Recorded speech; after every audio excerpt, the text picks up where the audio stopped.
Okay, welcome back, everybody. This is the third video. So today we'll be looking at what we call copy constructors, right?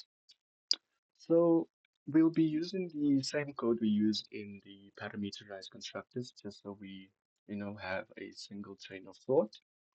So if you haven't seen that video yet, do make sure to check it out.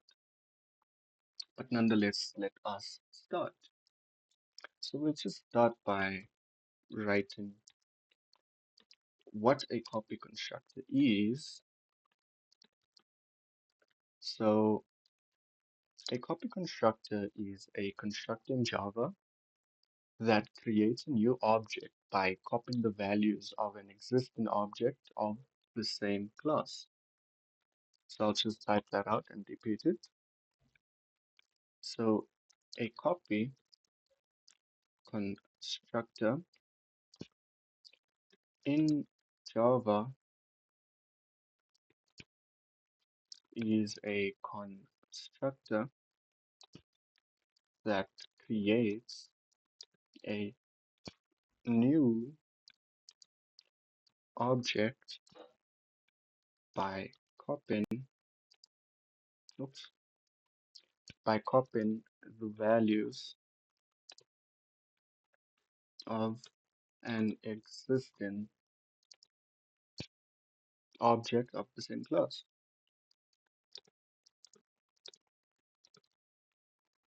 Right. So you might ask yourself, what are copy constructors used for? Copy constructors are used to create independent copies of existing objects. Right. I hope that makes sense. So let's say are used to create independent copies of existing objects.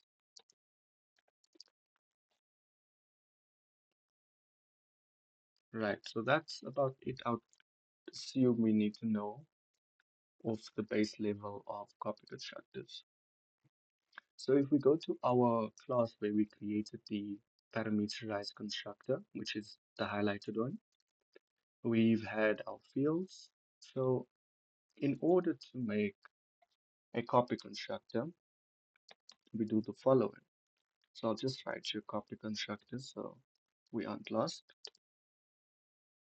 And then, so all we do is we write public student info and we open brackets, and inside of the brackets we need to declare the constructor. So we'll say student info and then we'll write copied,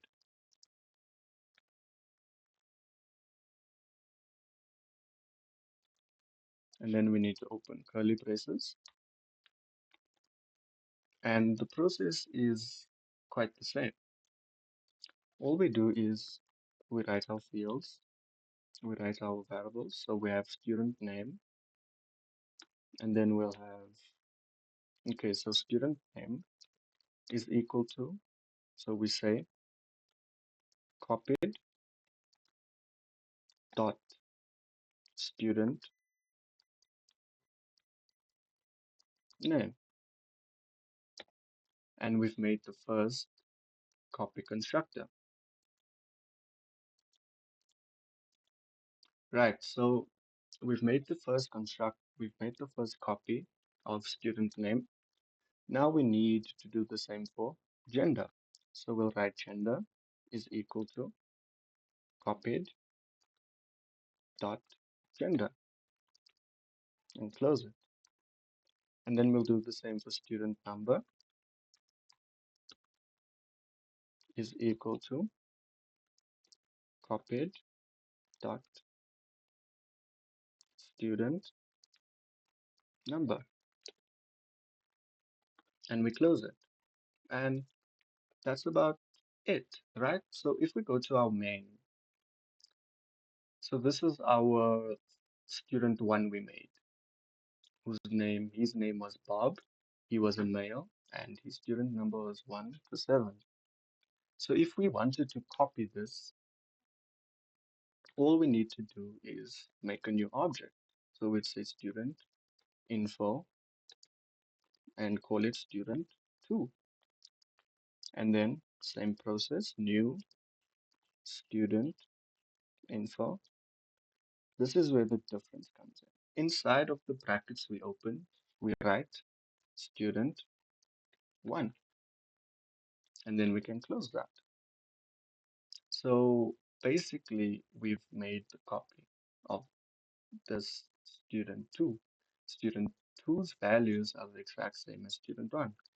And if we wanted to visualize this, I'll just copy this part and oops, write it there.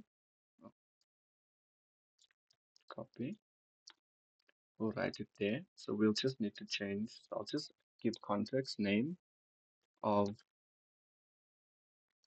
copied student info.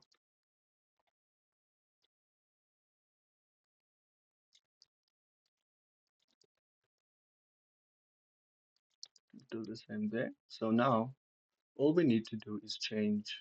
So we had student one dot student name. It needs to be student two dot student name because we are working with student two. You can see it's not marked as of yet because it's not being used. So all we do is two. So now it's no more unmarked. Do the same there and do the same there. So if we run this, we should have student one's information printed and student two's information printed, but they have the same information because we copied it.